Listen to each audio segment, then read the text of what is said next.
À 7h05, la question santé d'Europe 1, Thomas Soto.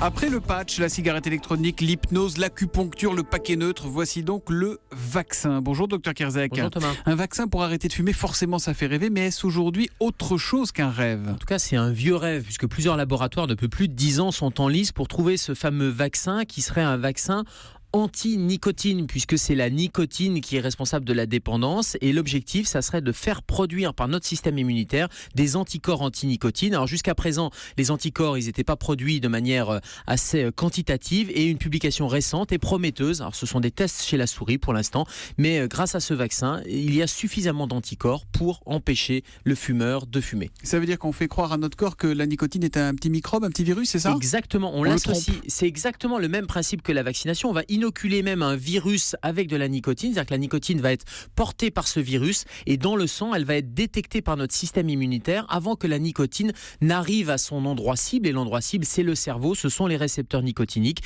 Et donc l'objectif, c'est de faire produire par l'organisme des anticorps qui viendraient détruire cette nicotine et donc empêcher l'addiction. Mais c'est un vaccin préventif ou curatif ? C'est un traitement ou on prend ça pour ne jamais fumer ? Alors, c'est les deux. Il y a à la fois le vaccin curatif, mais il y a aussi un vaccin prophylactique, ce qui pose un certain nombre de questions. Parce qu'est-ce qu'on peut vacciner contre un comportement ? C'est pas une maladie de fumer, c'est un comportement. Et puis la dépendance, elle n'est pas que chimique. On sait qu'elle est chimique. On sait que cette nicotine est le facteur principal addictif qui va se fixer sur des récepteurs qui vont stimuler de la dopamine, qui est cette substance neuromédiateur du plaisir. Mais la prise en charge, elle n'est pas que chimique et donc elle n'est pas que vaccinale. Et l'accompagnement psychologique, de toute façon, restera indispensable dans une stratégie de sevrage. Alors elle n'est pas que chimique, mais elle est quand même chimique. Cette dépendance, ça veut dire quoi ? Que la volonté d'arrêter de fumer, c'est un leurre ?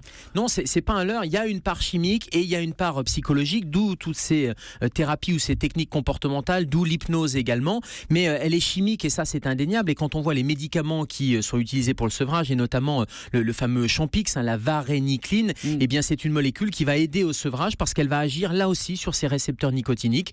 Mais un peu comme toutes les substances qui sont utilisées, même les antidépresseurs qui sont utilisés, eh bien ils vont tous agir au niveau du cerveau, au niveau chimique de la neuromédiation. Il n'y a que son cerveau qui fume. Le docteur Kierzek avec nous tous les matins, c'est à 7h-5. C'est la question santé sur Europe 1. À demain Gérald. À demain Thomas.